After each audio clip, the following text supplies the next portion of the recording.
Bonjour à tous. Nous abordons aujourd'hui les équations fractionnaires. Une équation fractionnaire est une équation dans laquelle l'inconnu apparaît au dénominateur.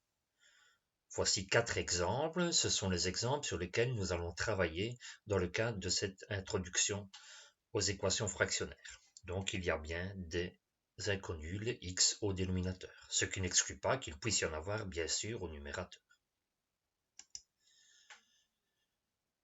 Un des principes que l'on va devoir utiliser pour résoudre cet exercice, ça va être la réduction au même dénominateur.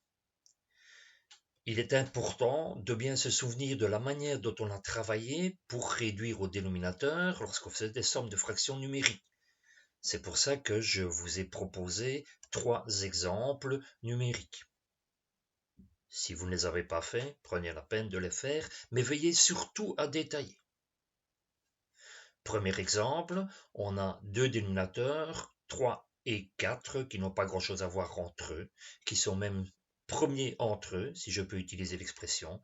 Donc, comme un dénominateur 3 fois 4, 12. Comme le 2 était sur 3 et qu'on est passé de 3 à 3 fois 4, donc 2 fois 4 moins 1 fois 3, c'est pas nouveau pour vous. Ça nous fait donc 2 fois quoi 4, 8 moins 3, 5, 5 douzièmes.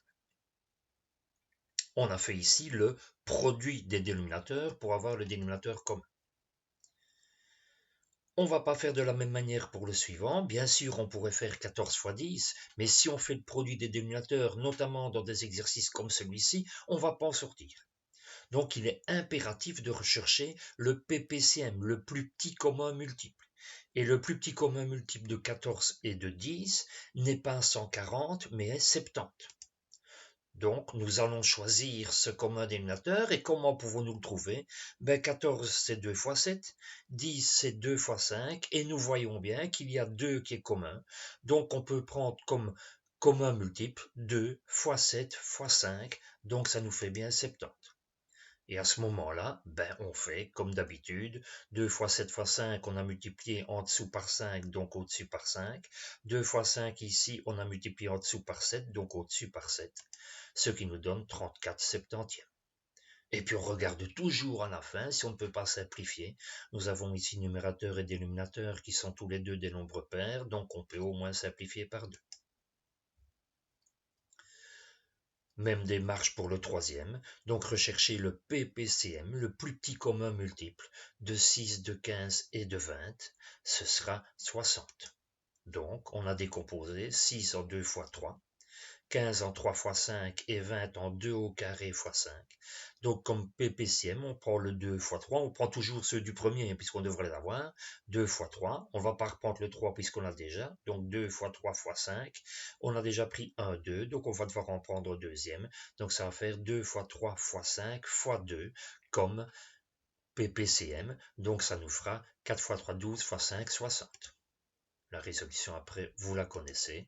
On arrive à 95 sur 60. Et là aussi, il y a une simplification possible, qui est une simplification au moins par 5.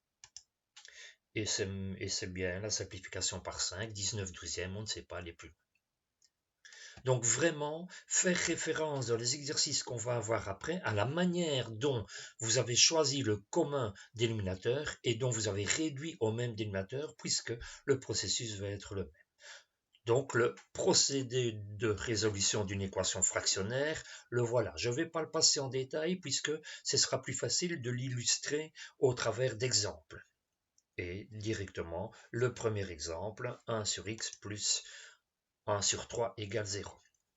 Première étape, toujours déterminer là où les conditions d'existence. On a un x au dénominateur, donc ce x va devoir être différent de 0. Deuxième étape, annuler un des membres de l'équation. Dans ce cas-ci, on a déjà annulé un des membres de l'équation, donc le but, si ce n'est pas fait, c'est de tout ramener dans le membre de gauche pour n'avoir que 0 à droite. Troisième étape, réduire le membre non nul, donc le 1 sur x plus 1 sur 3, au même dénominateur. N'oubliez pas qu'on est dans le cadre d'équations, donc chaque fois que l'on va trafiquer, si je peux utiliser l'expression, il y aura une double flèche pour autant qu'on puisse faire le travail dans les deux sens. Donc ici, les deux dénominateurs, le commun multiple 3x, donc exactement la règle de tantôt. C'était x en dessous du premier, on est passé à 3x, donc on multiplie le numérateur par 3. et le numérateur ici par x. Donc ça nous donne 3 plus x sur 3x égale 0. Qu'est-ce que l'on fait ensuite? Ensuite, on dit que l'on va appliquer la règle du quotient nul. Pour qu'un quotient soit nul, il faut que son numérateur soit nul, pour autant bien sûr que le dénominateur soit nul.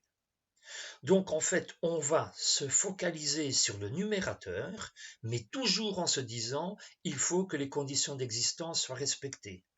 Donc, vous voyez qu'ici, je ne garde plus que l'annulation du numérateur, mais en mettant en dessous du signe de biimplication la condition d'existence x différent de 0.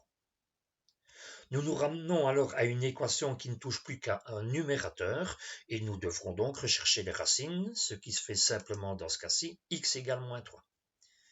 Et quand nous avons fait la recherche des racines, il n'y en a qu'une ici, c'est fini, toujours regarder si elle est cohérente et si elle est acceptable en fonction des ou de la condition d'existence. Donc, en déduire l'ensemble des solutions en excluant les valeurs de x interdites par les conditions d'existence. Donc ici, moins 3 est différent de 0, donc c'est une valeur qui est OK, elle est en accord avec les CE et donc elle est acceptable. L'ensemble des solutions est donc composé de la seule valeur moins 3. Vous n'oubliez pas qu'on parle d'un ensemble de solutions. Il est donc nécessaire de mettre des accolades. Alors quelque chose que je vous conseille toujours de faire, pour autant que vous en ayez le temps, c'est pour ça que j'ai indiqué ici que c'était facultatif, si vous avez le temps, vérifiez la solution dans l'équation de départ. Donc on a trouvé comme solution moins 3, on va aller dans l'équation de départ remplacer x par moins 3 et voir si ça colle. Si je remplace x par moins 3, j'ai 1 sur moins 3 plus 1 sur 3, donc moins 1 tiers plus 1 tiers, ça vaut bien 0, ok. Donc, ce n'est jamais une certitude. Si ceci veut dire que la solution que vous avez trouvée est bonne, c'est pas pour ça qu'il ne pourrait pas y en avoir d'autres. Si jamais vous n'arrivez pas à la bonne réponse, c'est clair que c'est que la solution que vous avez trouvée est fausse. Deuxième exercice. Deuxième exercice pour lequel je réindique ici la marche à suivre, ça nous aidera à faire référence. Première étape, déterminer les CE. Nous avons 2 dénominateurs, donc 2 CE. La première, 4x-5 non nul, donc x différent de 5 quarts. La deuxième, sur x plus 1 non nul, donc x différent de moins 1. Donc nos conditions d'existence se regrouperont en x différent de moins 1 et de 5 quarts.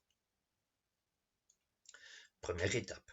Deuxième étape, annuler un des membres de l'équation. Donc on reprend l'équation, on la réécrit, et puis maintenant on va la trafiquer, la transformer, donc toujours avec nos doubles flèches, avec comme première étape, tout mettre dans le même membre. Lorsqu'on a tout mis dans le même membre, donc en annulant le second membre, on va faire une réduction même dénominateur. Nos deux dénominateurs n'ayant rien à voir entre eux, donc n'ayant rien comme facteur commun. Donc le PPCM va être le produit des deux dénominateurs. Donc x plus 1 fois 4x moins 5. On a dû multiplier 4x moins 5 fois x plus 1, donc on multiplie le x moins 1 au-dessus fois x plus 1. On a dû multiplier x plus 1 par 4x moins 5, donc on multiplie le 1 par 4x moins 5. Nous continuons, nous distribuons au-dessus, x carré moins 1, moins parenthèse 4x moins 5, n'oubliez pas que l'importance des parenthèses, avec le moins devant. Donc on supprime ces parenthèses, x carré moins 1 moins 4x plus 5, attention, ce qui nous donne du x carré moins 4x plus 4 sur x plus 1 fois 4x moins 5 égale 0. Voilà déjà une équation sur laquelle on a bien avancé et à laquelle on va appliquer la règle du quotient nul. Donc maintenant on peut dire on va garder l'annulation du numérateur pour autant que les conditions d'existence soient bien vérifiées. Donc on garde le numérateur x carré moins 4x plus 4 nul, pour autant que les conditions d'existence soient bien vérifiées, on les réécrit en dessous, x différent de moins 1 et de 5 quarts. On continue alors sur le numérateur en recherchant les racines. Plusieurs manières, il se fait ici que c'est un trinôme carré parfait. C'est le carré de x moins 2, qu'il s'annulera donc si x moins 2 est nul, c'est-à-dire si x est égal à 2. Cette équation-ci nous donne de nouveau une solution, Et cette solution, on doit toujours aller voir si elle est en accord avec les conditions d'existence que l'on a réécrites ici, qui sont celles-là. X doit être différent de 5 quarts et de moins 1. On a trouvé x égale 2, donc cette valeur 2 est tout à fait acceptable, OK avec le CE. Nous n'avons qu'une solution 2, donc notre ensemble de solutions sera composé uniquement de l'ensemble dans lequel il y a 2. Et puisque la valeur obtenue n'est pas très compliquée, on prend le temps, et puisqu'on l'a, de faire la vérification. Donc vérification, on remplace dans l'énoncé de départ le x par la valeur qu'on a trouvée 2. Donc on obtient 2 moins 1 sur 4 fois 2 moins 5, c'est-à-dire 1 au-dessus sur 8 moins 5, 1 sur 3 à gauche, et 1 sur 2 plus 1, c'est-à-dire 1 sur 3 à droite aussi. C'est donc correct. Donc la solution qu'on a trouvée, on est certain qu'elle est correcte.